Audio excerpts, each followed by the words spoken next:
Hey everybody, welcome to the Passion for Purpose Up Close and Personal podcast. And today I have the cousin of me and Tisa, my cousin Mack O. Henson, all the way live. I won't even I'll tell you city, because if they want to come and find you, they have to chase through all of us also. Oklahoma City, Oklahoma. So Mack, let's tell everybody, who is Mack O. Amazing, Mack O. Marion, Mack Omicron Henson? All of that. I'm a father, I'm a husband, I am an entrepreneur, I'm a business owner, I'm a comic, I'm a motivational speaker, a jack of all trades, man. I'm good at a lot of things. I'm trying to be great at one or two things now, but I've been good at a lot of things my whole life.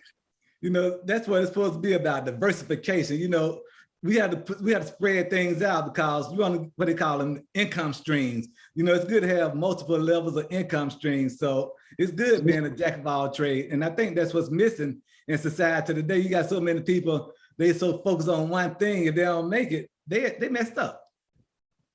Yeah, if COVID didn't teach you anything else, is that you're gonna need to be able to have some flexibility and have more than one way to make your money. People that had stable jobs, good long-term jobs, were rendered obsolete very quickly.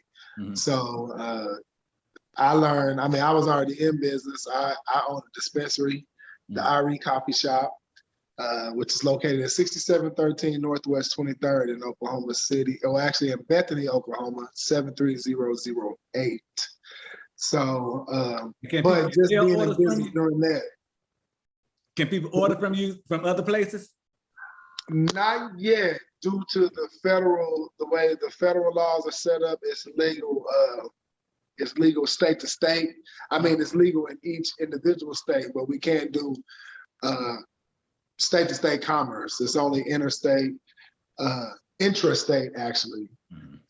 So that's the only thing. You have to come here and you have to have a license to be able to purchase. So to my friends in Georgia, you still can't get any from him. So, you know, that was a question that I was asked when I told them I was going to have you on. I had somebody ask me, well, can we order some from Georgia and can he send us some? I said, that would be breaking a few federal laws and state laws. We don't want that.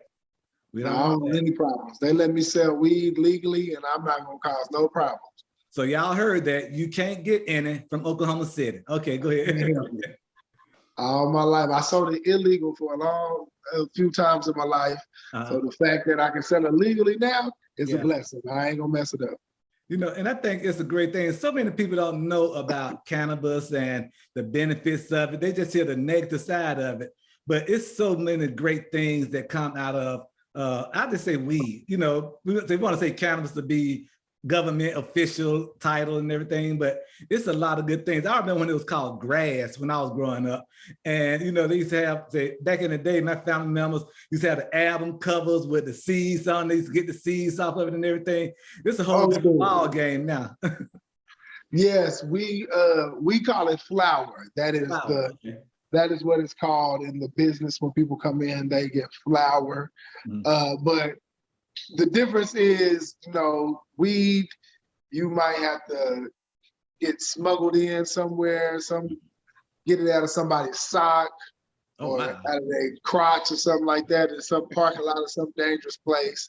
But now that it's legal, here we have flower. You can walk right into the store, you can get you a nice, pick what type of experience you want to have.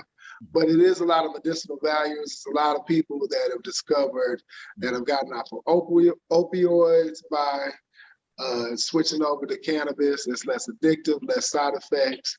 A lot of the liver and kidney problems that people have from taking opioids, they don't deal with.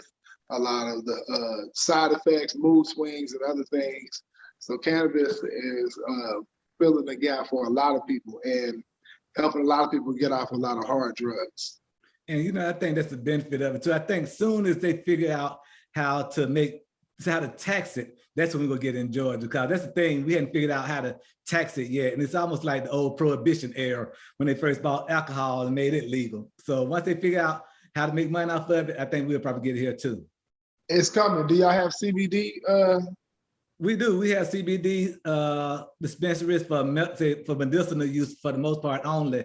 And we have some, I guess, underground shops around town. I don't know exactly where they are, but there's some around town. So people, they will get it if they want it. And I know the benefits of it. So I think people would do that. This is what I would say though.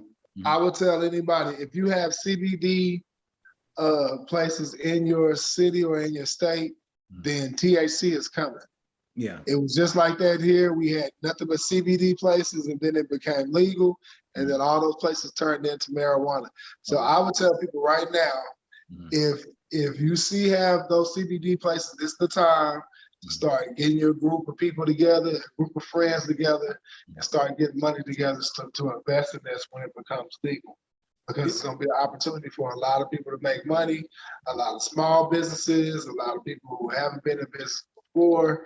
And so this is the time to start getting ready. When you see those CBD places in your city, THC is coming. There are people already talking about it. There's already legislation for it to be federally decriminalized anyway. So it's coming. It's not a matter of if, it's a matter of when. Yeah. So start getting ready now so you can invest. So is it expensive to get into the business?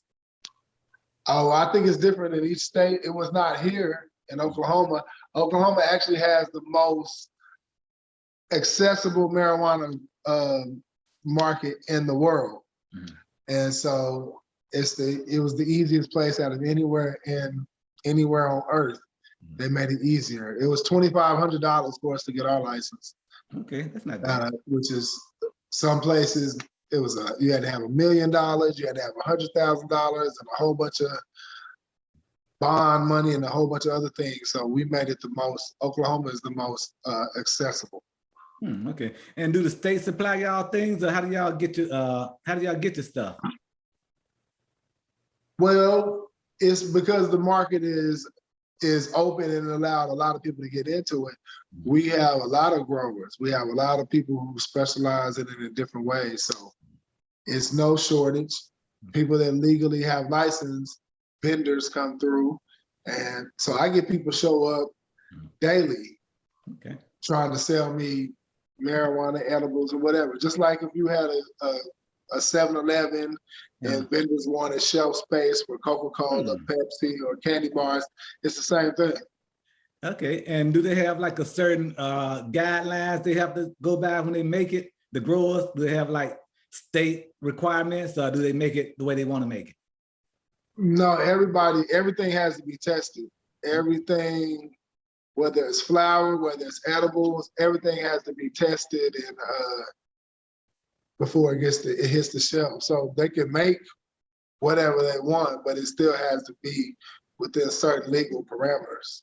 Okay, and let me say this, I'm gonna give a little disclaimer, because somebody might see this video and say, why the pastor asking about all these weed questions and stuff like that? I have a lot of friends who want to know things that don't know who to get answers from. And when I was sharing with some people that I was gonna have you on here and some of the things that you did, people was asking me questions. I said, okay, I'm gonna have a couple of questions I'm gonna ask, but I'm not gonna spend most of the time with it because you do way more than that. But I said, for those who want to know about cannabis in other states, you just got some answers. If you need to know more, we will have a link in the bottom of the podcast on YouTube where you could reach out to Mack and ask him any question you want, and he might charge you for some of his answers now. But I just did want to make sure I gave that disclaimer.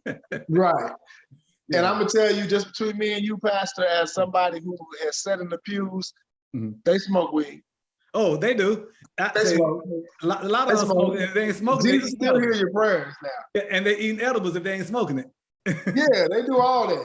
Yeah, man. I'm here. Well, you know, I'm in Atlanta. I can't ride up and down the street without smelling it in the air. I said, I feel like I'm in Seattle because it's strong. But so they got it. They just smoke half on the way to church instead of the whole one. Yeah, they just do half on the way to church. And then they say, "Oh, that was from their kids." You know, their kids do it. So yeah. I don't know why I smell like this. My kids got it all in my clothes. Man, it is crazy. So okay, so you have your business. You do comedy. I had another comedian on once, and she wouldn't tell no jokes about nothing. So if you got a story, a joke or something, feel free to share one. You don't have to if you don't want to, but I think when people come on who have certain talents and skills, you know, I like to find out what type of comedian are you? Are you a stand-up comedian? Are you a writer? Or do you, you know, are you what they call those slapstick comedians? What do you say your emphasis is? I'm definitely not slapstick. Okay. That's fall on the ground and all that crazy stuff. So no, I don't do all that. Okay. I'm more reality based. I talk about I tell life stories. Okay. I tell about the world, just really the world from my point of view. I always try to make sure there's some little point. It's always a point behind all my jokes. Yeah. So most of my stuff comes from a real place, and it's something I just end up making funny. But I'm generally talking about a real point of view. Man, we're going to get you here in Atlanta one day. I have a friend, Tisa and I have, that stays in DC, and she comes down like once a month and do a comedy show here in Atlanta. And I said, man, we need to get Mack to come. Wait a minute. Why, Reverend, Pastor, brother? Yeah. Why we not get this taken care of? I should have already been down there. Well, we didn't say she's doing this on her own, but she's somebody I know. But if you kind of, we're trying to put. Pastor. Huh? You know, people listen to the pastor. All you do is you call and tell her, the Lord told you that she's supposed to put me on the show. And I tell you what. Ain't nobody arguing with the pastor and the Lord together. I would call her tonight, no later than tomorrow, and see can I get you on if not, because she got another one coming in June. She do like the second Saturdays. So it's the second Saturdays when she do it, and I'll call her either tonight, if it's not too late, or no later than tomorrow, and see what can I do about getting you on her schedule. You are the pastor. You have a cross on your wall. You started the podcast with a cross behind your shoulder. Yeah. That means you represent the Lord. You can ask for whatever you want, and it will be granted. And I agree. And where two or more agree. Yeah. And we're touching and agreeing. All right. So we're going to look, boom, I touch like we in prison. I'm going to do a prison touch. I'll tell you what, we're going to get that together. Oh, yeah. I'm going to speak it into existence. It's going to happen. I'll see you on the third Saturday of whatever month we get it taken care of. Yeah. I'm going to rock it out, and everybody's going to be amazed that I've been your cousin all this time, and you hadn't did this a long time ago. Yeah. Well, she just started 2 months ago, so it's new, but still we'll get it. Yeah. Okay, well, we're going to blow it up, man. And let me tell you, Tisha and I was talking about this. We said, man, we need to have Mack up here one day. So we have put it out in the atmosphere. It's done. Yeah, I'm speaking like it's already done. I'm claiming it. I'll see you in Atlanta. We're going to have a great time. Mm-hmm. It's going to be wonderful. And you don't have to worry about no hotel.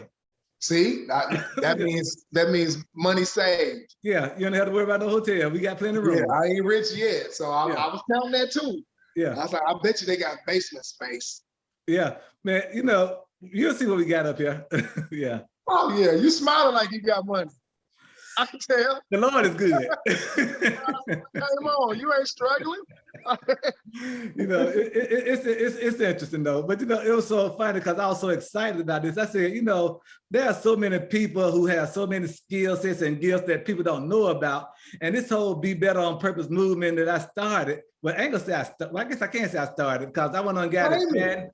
I got it patented by the US Patent and Trademark Office and everything. So it's mine. Can't nobody use it but me. So I like how you talk your noise, brother. Yeah. Talk your noise. So you know, it's the whole thing, and you know, I love this whole thing about getting people together from all walks of life and letting people know that it's some great people out here doing some great things. Some of us haven't made it to the level we want to get to yet, but we're getting there. Oh, we getting there. Yeah. So talk to how the family doing? How the kids and everybody doing? Man, everybody is blessed, man. Everybody's doing good, man. My daughter is in phlebotomy school. What? Yes. So she's gonna be drawing blood pretty soon. My son is finishing up his freshman year at college. Mm-hmm. My wife is doing good. She's a nurse practitioner and about to open a clinic. Mm-hmm. What I say? My son's a freshman. What I say? He's a freshman in high school. Yeah. Oh yeah, I messed up. He's a freshman in high school. Okay. And And don't forget to tell your mom and your sisters that we send them love from Atlanta, and hopefully they'll get a chance to see it back. Hopefully y'all can make a road trip when you do come. If not, those who can. So yeah, we don't. It depends. It depends on the budget. If it's going to be a business trip or a fun trip. Yeah, and if it's a business trip, you get to write that off if you got a good accountant. Yeah, it depends on the money, on how big the caravan gets. So how did you get into comedy? I think I've always had a sense of humor my whole life. But what I went to a church retreat. Me and my wife went to a couples retreat, and me and this dude snuck out. We were out smoking. Yeah. At the retreat, and both of us was like, man, we really wasn't sure about what we were doing there. So halfway through it, he was like, man, he told me he did comedy where he was from. And we had all hung out at a restaurant before. And he pulled me to the side and he was like, listen, man, you're one of the funniest people I've ever seen. He was like, I do comedy before. I do comedy. Normally, I'm the funny person in the room. He was like, but I just sit back and just let you go because you're just naturally funny. He was like, so I didn't know why I came here, but I feel like maybe my whole reason for being here is to tell you you should do comedy. Yeah. So he asked me to promise I would do comedy at least once. And I was like, okay. So it took me 3 years from when I told him I was going to try it to when I really did. My first time trying it was at this open mic that I went to, and I was doing poetry at. And I just knew they weren't going to boo me because it was a nice, wholesome venue and they didn't allow booing. So I tried it there and it went well. And so my second time, when I went that time, it was a guy who hosted an open mic competition. So he told me, you was pretty good, you should come by and come compete. And my first time I won $100. So I came back and I won the $100. So I won 5 times in a row. So after that, I was hooked because I had tried rapping before and I'm still in the red in my rap career. And got more CDs in the trunk. Yeah, I still got some CDs that ain't nobody can buy. They 20 years old, you know what I'm saying? But I had been doing comedy just 2 weeks and I was already in the black. Yeah. So I decided to keep running with it. And then at one of those competitions, I met a guy. He took me out of town and, So from then I was I just kind of slid into it and I started taking it more serious. I mean, it was just fun for a while. And then eventually it started shifting into something I was serious about. But it's something that really comes natural to me. It's not easy, but it's not hard at the same time. And I have a kind of different way of thinking about certain things that some people hold to be sacred and traditional and things like that. But I've always wanted a part of my worship experience to include comedy. Now you can't get in here and not on Sunday morning in the sanctuary and cuss, but you can do some clean stuff in the sanctuary and maybe in a fellowship hall on a Friday, Saturday night, you might open up a little bit more. But I've always thought the Black family experience includes music, worship, and comedy. If you can put all 3 of those together, man, you can have a great worship experience. I've done a couple of churches. I've done comedy. I brought the word at church before using comedy before. Yeah. I've done it maybe 3 or 4 times. One was at a pastor's appreciation. So I do church stuff. I don't think you don't have to cuss to be funny. Yeah. So that's not really a necessity. And I grew up in church. I taught, so I worked in schools. So I know how to. I do naturally cuss. Yeah. And I really don't think that God is worried about cuss words. Yeah. But with that being said, I understand that they offend certain people, so I don't just use them. I know how to turn it on and off. So I have done a few Sunday morning services where I have done comedy and still had a message. Yeah. So and the friend I know about it. I grew up in church. Okay. The friend I was telling you about in DC, she's actually a preacher also. So she's really good. You all are very similar in your lifestyle, how y'all communicate, your freedom, your freeness and everything. I think y'all will probably do good together in comedy. Y'all from different parts of the country, but y'all will be good the way y'all styles are. So I think that'll be good. Yeah, energy, like energy attracts like energy. It comes in a lot of different forms, but you recognize it when you see it. Yeah. So what else going on in Oklahoma? So you're an Oklahoma Cowboy fan, ain't you? Oklahoma State, right? No, I mean I'm everything Oklahoma. I'm okay. Oklahoma Sooners and the Cowboys and Langston Lions and Rose State. I'm everything Oklahoma. See, that's like me here in Georgia and Atlanta. I'm all about anything in Georgia, even the Atlanta Dream, the WNBA, the soccer. Yeah, I don't care. Yeah. I'm Thunder. I'm everything. I'm whatever Oklahoma I represent. I like that. And that's where it should be. You know, when it's black people here. It's what? It's black people here, and we have cars and rims and y'all have all that there too, don't you? Paint and cell phones. We have all that stuff in Oklahoma. People ask me crazy stuff. It's black people in Oklahoma. Do y'all ride horses? We kind of sometimes do still ride horses, but not all of us, just the country ones. Any oil fields left in Oklahoma? The oil field is making money, but the marijuana is carrying the state. Okay. The marijuana made Oklahoma recession-proof, so it's a great place to come live. We have the oil, and if oil is down, marijuana was up. When COVID came, a lot of states and a lot of people had went into recessions. They had dips in revenue. Oklahoma did not, because the marijuana industry is thriving strong. So even though we are known for being an oil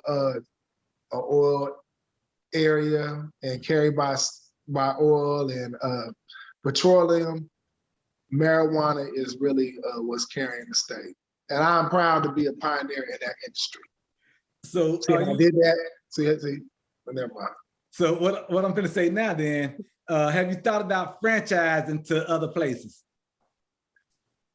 I actually have, but like I said, right now, it would just have to be another location here. Yeah. Before we did anything else. Because if they legalized it in Georgia, you'd be able to come here and set up a shop?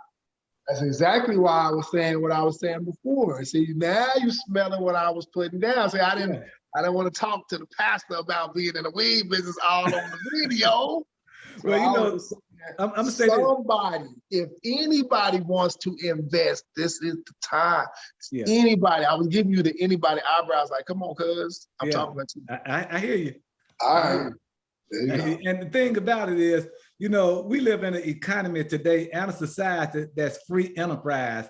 And the thing is, it's the heart of people that make things either good or bad. There are some bad teachers. There are some bad doctors. So, you just can't say one field is bad, even though some people probably have some hangups. It ain't like you're going to come and start an opioid business or anything like that. So, I understand the whole thing. I feel like people have a lot of opinions about things because they're new, but there's always a tipping point where things become normalized. Mm-hmm. Just like if you look at Bitcoin, we can look at cryptocurrency. 5 to 10 years ago, cryptocurrency was something that people laughed at and people didn't take seriously, and there was only a few people that took it seriously and they invested. But at a certain point, when enough people agree that something is real, then it just becomes real. Mm-hmm. We as humans are out here co-creating reality. So now cryptocurrency is a real thing. People are really talking about investing in it. It's viable. And it's just as fake as it was 10 years ago. It's just enough of us agree that it's a real thing. And that's the same thing it is with the marijuana industry. Right now, it's still half and half. It's still a little taboo based on lack of knowledge, based on things people were told, long boogeyman stories they were told by their parents for years ago. And now, through knowledge, through science, through actual research, people are going to start waking up, and then there will be a tipping point where everyone understands and sees all the values of the cannabis industry, and it'll just be a normal thing. is just, it'll happen. And some people are just slower and they need more people to agree before they agree. There are some people that have to look around and they need to see more people doing it before they think it's okay. And I'm cool with leading. Yeah. No problem at all. And you know, the thing about it is when people don't know, they make up stuff. And that's what has happened.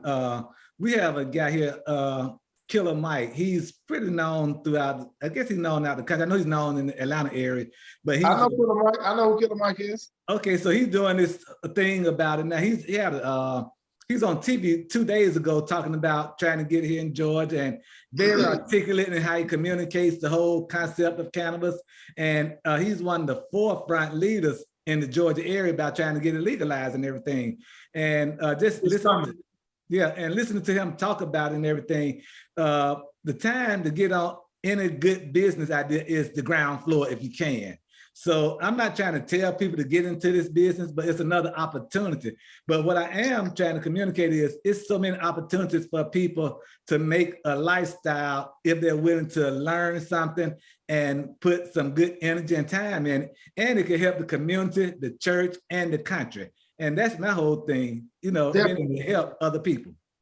And everything is not about, you don't have to always get a head change. Yeah. There are topicals, things that you can rub directly on your knee and on your back for inflamed areas.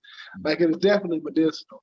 Now, historically, we have used it recreational, we have used it for fun, we've used it for all different types of reasons. But originally, it is medicinal, and a lot of people have discovered that. So I have a lot of patients who never used it until they were diagnosed with a terminal illness, and it's helped them get through chemo, and it's helped them get their appetite back through to offset the medicine that they're taking that the doctor gives them. So it is a lot of medicinal benefits once people get past the high, and there are ways to get the benefits without ever even getting a high. There are drops you can take. There are things you can put in your food. There are things you can rub directly on your inflamed areas. There are patches, tablets, breath sprays. There are so many different ways that you can ingest it in and still get the benefits without getting high, in quotation marks. And, you know, I think the thing is, once people start realizing and opening themselves up to knowing that life is more than what they know, they would be able to benefit from a lot of this stuff. I think they just have to be willing to open themselves up a little more. That's big, and that statement is true beyond cannabis. That's just in life. Yeah. Too many times, too many people sit around and only have conversations with people with the same type of beliefs. So they live in an echo chamber, and all of their wrongs and all of their misinformation just reinforced. It would behoove everyone to talk to someone who has a different opinion than you, a different belief, and instead of arguing with them, ask them how they came to their conclusions, because there's a lot of intelligent people who have done lots of research and a lot of reading and have a lot of passionate, and they believe things completely different than you. And it doesn't mean either one of you have to be wrong. It just depends on your perspective.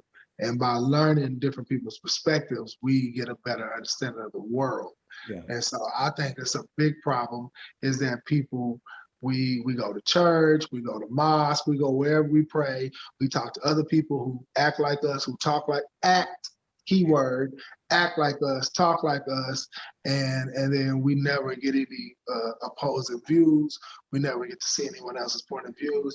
And so we live our life completely wrong and never knowing it, because everybody we know does the same thing. So you learn a lot more about yourself and a lot more about the world. And anything you believe should be able to stand under scrutiny. So you shouldn't have to run from everybody who thinks different than you.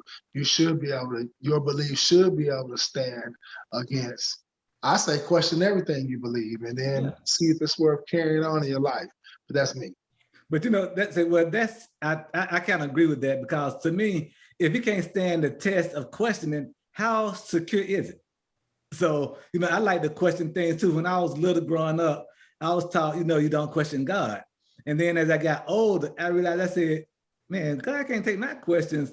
That's the issue. So, I found out it's okay to question God. Now, I might not understand or might not even like the answer, but I can question God. So, that was one of those growth things that people don't understand. But as a person, we have to realize there are so many things around us that can help us through other people from different races, different ethnic backgrounds, different lifestyles and all this stuff. And it takes all of us to make the world go round. That's the reason I like having different people on here. I've had some people on here, and I know it was hurting them not to cuss during the podcast, but I said, man, if that's who you are, I want you to be who you are, because that's why I got you on here. That's why I tell people often when I talk to them, even when I meet people in person and talk to them, I said, don't be changing because of me. I don't even tell people I'm a pastor. I say I'm Darryl, and then when they find out I'm a pastor later on, they'll come back, Doc, why you didn't tell me you was a pastor? I said, yes, my name Darryl. You didn't ask me what I do, so I don't tell people stuff like that. I let you find that out. They was like, I would have put my mask on. If you probably know you was a pastor, I would have been faking more. Yeah, that's exactly what happened. And that's the reason I don't tell people. That's what they meant, like you God. Yeah. Like real God can't see them. They're going to act different around the pastor, like the real God ain't looking at them every day. Thank you. And I said, that's, it's like when they come to church and they put a cigarette out in the parking lot before they get to the church ground, or they turn the music down low when they've been rocking. That's why I cuss. Yeah. That's the reason why I cuss. Yeah. I cuss because I quit cussing like on my third baptism. When I got baptized like the third time, when you get fresh, when you still be wet and you be feeling all spiritual. And I was like, you know what? I think I'm gonna quit cussing. I don't think the Lord is happy with my new wet mouth. I'm wet. The water's still on me. I just fresh baptized, so I was fresh. I wasn't cussing, but I still was thinking the cuss words, and I still was thinking the things that I wanted to say to people, and I just wasn't saying them. Then one day it hit me. God still hear me. Yeah. The only people that don't hear me is the people around me. Yeah. God knows I'm still calling them stupid asses, and I just said that because you said I could cuss, and I've been on the cuss. So there you go. So, but if God heard me say that, then only reason I'm doing is acting for y'all. So you might as well hear it too. If God already heard me say it, then you gonna hear it too, because you definitely ain't no better than God. So that's why I went back to cussing. So I feel like if the words are in you, you might as well let them out. Now, if you change your life and you change your heart and you change your internal dialogue with them cuss words are not in you, then they can't come out of you. Yeah. Well, nothing can come out that's not in. But I got cuss words in me, so they're gonna come out. And no point of me hiding them for y'all to feel like Mack is such a great person, but God hear me cussing. So yeah. And the thing about it is, God being who God is, and I believe this, knowing everything, God knows exactly how many words we would communicate from birth to death. And he knows how many of them words are gonna be cuss words.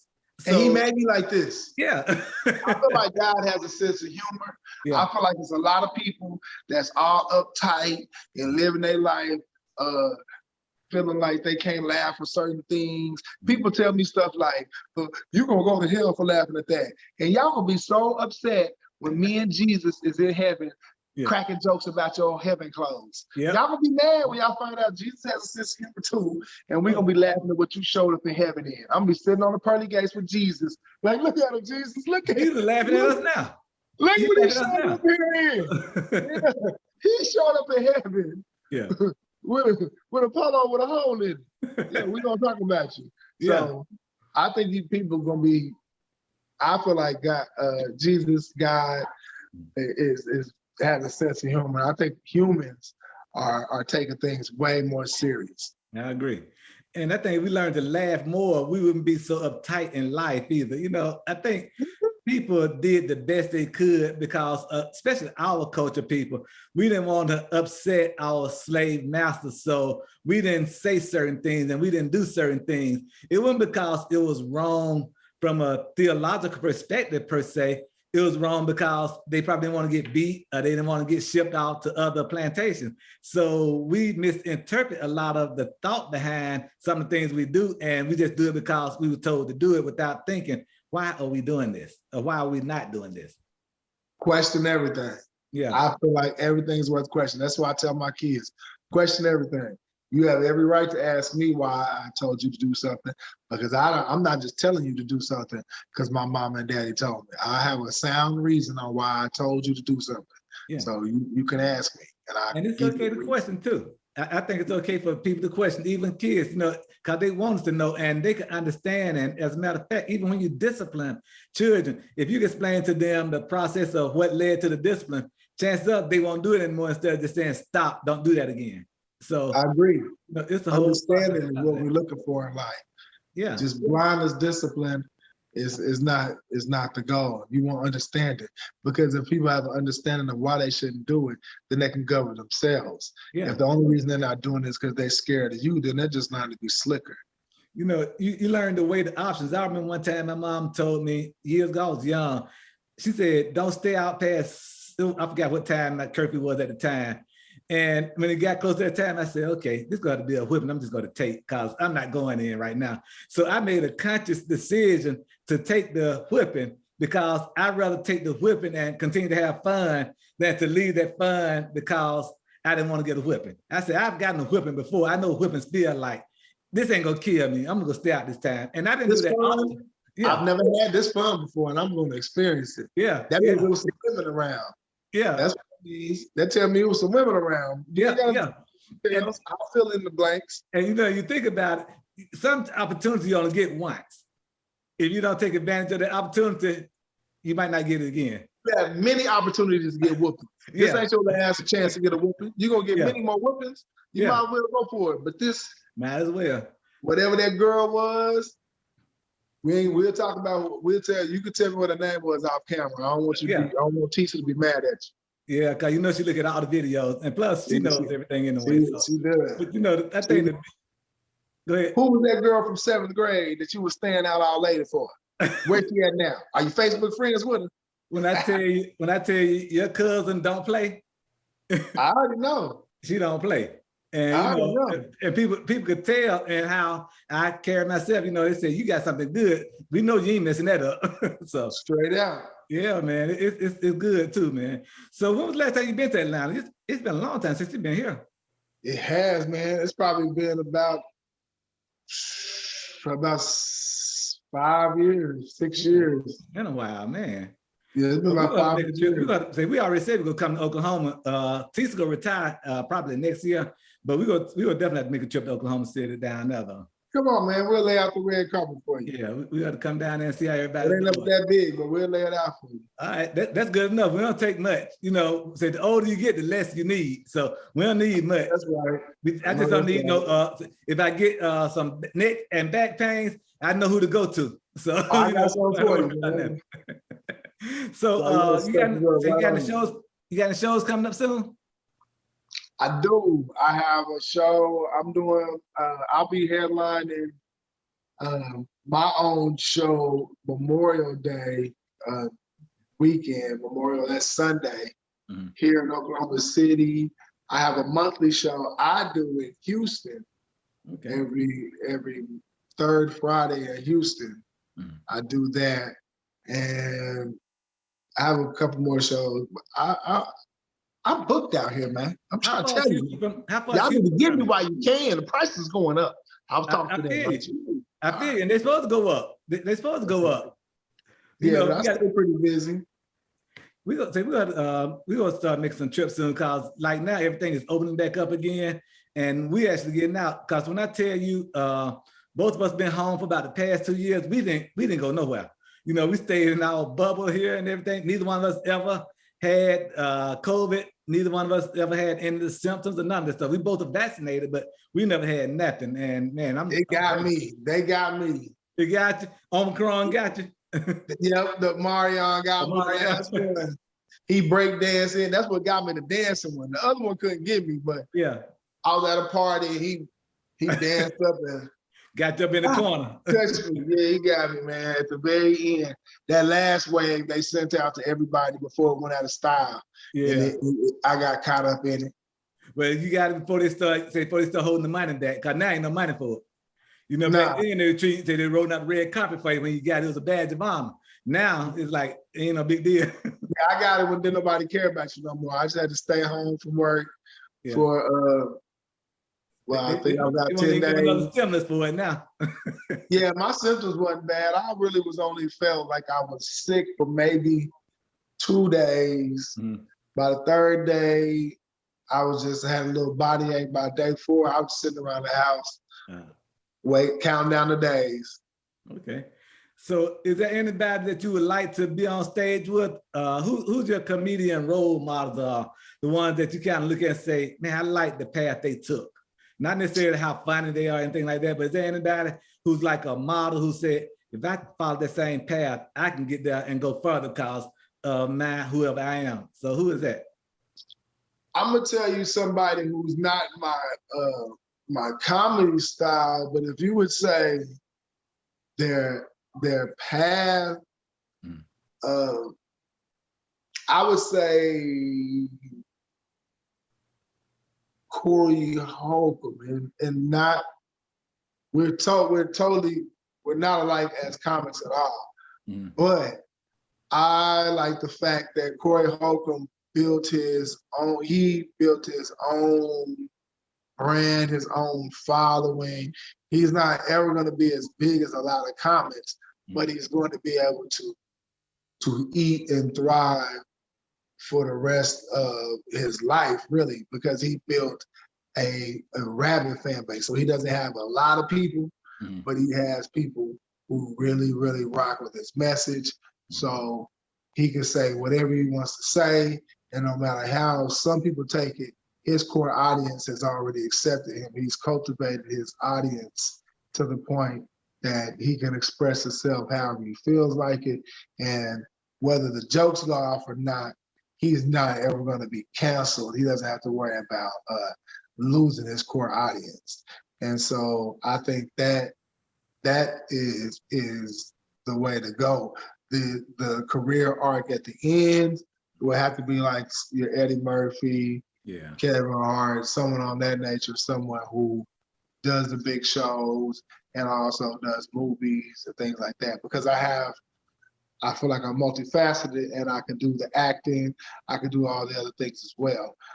So it will be a combination of the two, having a solid fan base, but then having the dexterity that Kevin Hart or Eddie Murphy or Dave Chappelle, somebody like that can carry movies. Not even Dave Chappelle, maybe Jamie Foxx, someone who gets to show multi facets, gets to show more than just one facet of their abilities. So it's a few people, not just saying how funny they are, but just the way their career developed will be Jamie Foxx, a combination of Jamie Foxx, Cory Holcomb, and either Eddie Murphy, Kevin Hart. I've never heard of Cory Holcomb. What would I know him from? Well, Cory Holcomb is a very, very, you probably wouldn't. He was in the Black Jesus series. He was one of the characters on that. Cory Holcomb does a very crass, very... I should know him because I think I know I thought I knew every comedian. And I said, if you look him up, you might recognize him. He's been around, but he's very, he has a very particular type of comedy. It's geared towards men, but he's a strong comic, very original, uses all original material. He's been around for years, but less about his material, which I think is dope. He's funny too. But he has stuff only Cory can say. He does Cory stuff. And that's what I mean. He has built his stage presence is one that very few could pull off. And so it's cultivated him an audience that very few can pull off. But they're with him. So he can pretty much do whatever he wants. Dave Chappelle's the same way. Dave Chappelle now has his audience where they're cool with not laughing for 5 minutes. Because they understand at the end there's going to be some sort of payoff. There's going to be some sort of lesson, even if it's not a ha-ha lesson. It might be an aha lesson. But So it's a lot of different ways to do comedy, and a lot of different people that I respect for different reasons. But ultimately, it's the people who stayed themselves, who were able to be the truest to themselves and still build a brand. And I like that. I'm gonna have to make sure I look at him. I got a calendar here, and it has like all the Black comedians in the country on it. And I don't see a picture on here, so I'm gonna have to find out who did this thing. But it have all like up and coming comedians. I have that on my phone right now. Oh, you do? That is same picture on my phone because I'm the only person missing. I consider myself as missing on that. So Yeah, I took that picture. I saw that picture somewhere. And I used that as my comedy show. I'll tell you, my friend came to town for. They say some comedian had these calendars that they had out there, and I got it because I said I need to know some of these comedians by name and face, and that's the reason I got it. But it's good to be able to do stuff like that. There's a comedian by the name of Robert Powell who I just laugh every time I see him come on, and he don't necessarily. His name Robert Powell. You ever heard of him? He's a little skinny joker. He was on Shaq All Stars.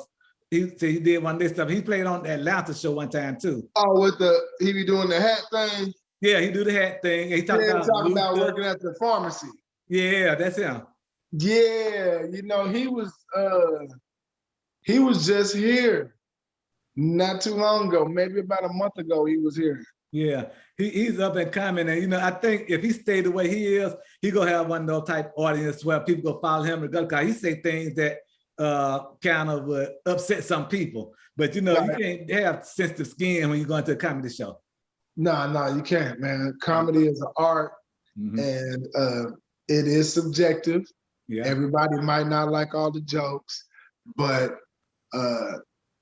you can't just be jumping up hitting people because you don't like the jokes. You can't hear them. Because I'm telling you right now, I perform in sneakers. Ain't gonna be no Will Smith, Chris Rock. Somebody jump up, put their hands on me. We fighting on stage. If they get close to I win the fight, I'm gonna crack jokes about it. Yeah, and that you have to expect people to say as a comedian, well not as a comedian, but as somebody going to a show, you have to expect to be part of the routine sometimes. I remember when Jamie Foxx first got started, he used to come here to Atlanta before he even got to be Wanda. He was doing Wanda way before he got to In Living Color and all that stuff. So I got a chance to see like him and Bruce and all them in their early career. And I said, people like that, they have stayed the course. And that's what it's about, staying true to your art form.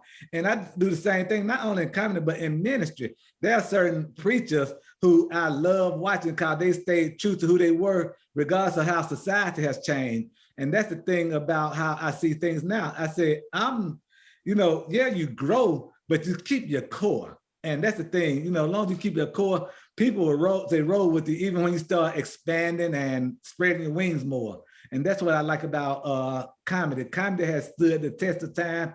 Music change, clothes and fashion change, but comedy will still be stories, funny, and it's gonna still be messages in it. Funny is funny, man. You gotta be funny. Now, what's considered funny and what's okay to say changes from generation to generation and year to year. But ultimately, you still got to be funny. That's true. Some of the stuff we listened to back in the 80s and 90s, you'll get canceled saying some of that stuff now. Oh, yeah. You would have no career saying some of the stuff. Yeah, you get canceled. Some of the best routines that people have ever heard would not be able to be said now. And and the funny thing about it, the same with some of my sermons. There's some sermons that I'm so glad wasn't recorded years ago when I used to preach, because there's some things that some of us have said, not that we were being mean, but you were speaking according to the time then. Right. And now, you can't say certain names and call certain, you can't do certain things like that no more.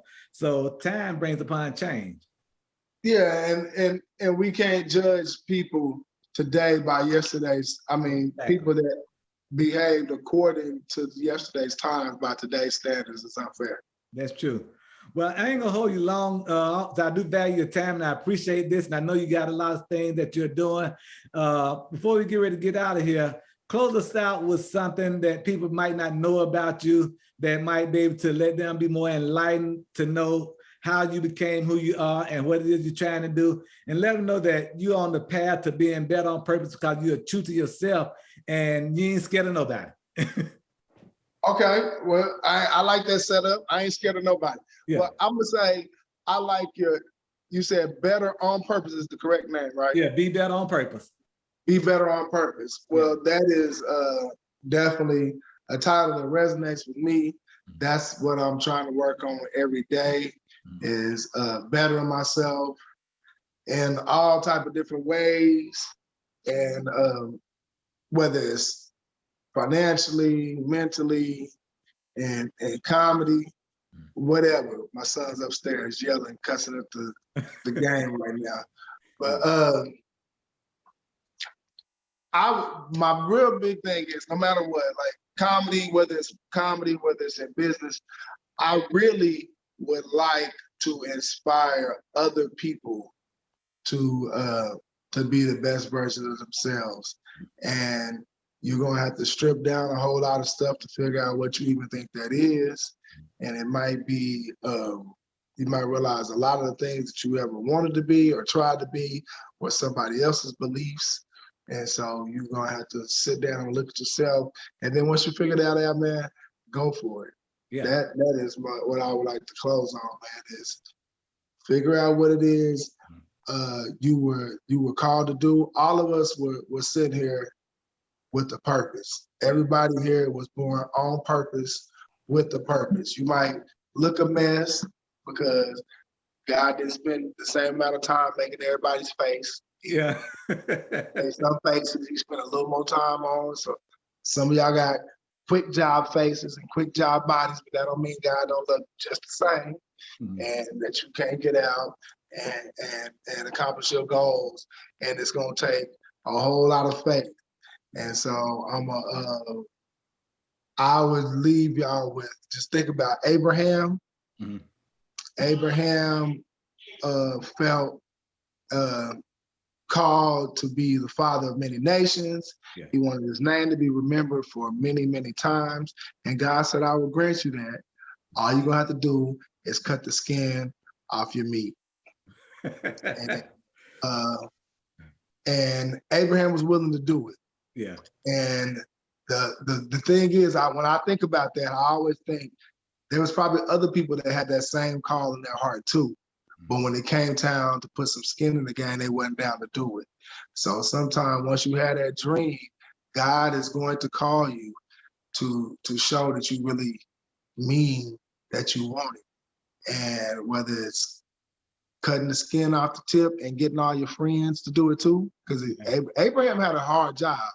You know, Moses and Jesus and all them get a lot of props, but Abraham not only had to cut his own self, he had to cut all his friends and all his homeboys and everything, and that was a tough mission, and he accomplished it.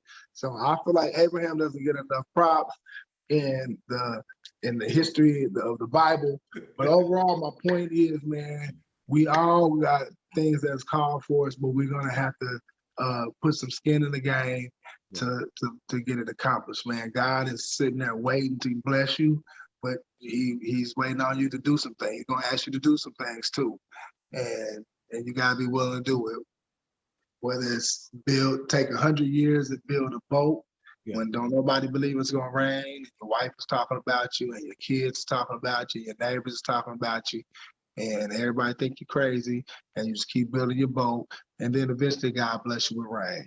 So that's my message for everybody is, man, all the people had to go through something, so you might be going through something to get to yours too.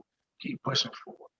That's it. I appreciate that, because you heard it here on the Passion for Purpose Up Close and Personal podcast with Mack Amazing Henson from Oklahoma City. Check him out if you're in Oklahoma City area, the Houston area, and coming soon to Atlanta. We're going to get it on the calendar and go have him here in Atlanta, and he'll probably be some other places too, but we definitely got to get him here. I'm all over, man. Y'all can bring me to your locality. You can book me. I am Mack O. Henson on all social media. I'm Mack O. Henson on Facebook, on Instagram, on TikTok, whatever. Oh, you're on TikTok? I'm going to get you on TikTok. I'm going to follow you on TikTok. I got you on. I got you on. I'm new to TikTok. I'm just getting on my TikTok. My first 2 TikTok videos got kicked out for community standards, so I'm slow. It took me a minute to adjust. I'm adjusting to the TikTok community. And from TikTok. My wife won't let me get on TikTok. Oh yeah, it goes down. I mean, she be on TikTok. I can watch it, but I can't put nothing on. I can watch it, but can't put nothing on. Okay, I feel you on that. All right, all right, Cubs. I'll holler at you soon, man. Appreciate everything. I'll holler at you real soon. Tell everybody to say hey. Yeah, man. Thank you. All right, thank you, bro. We'll talk to you. All right.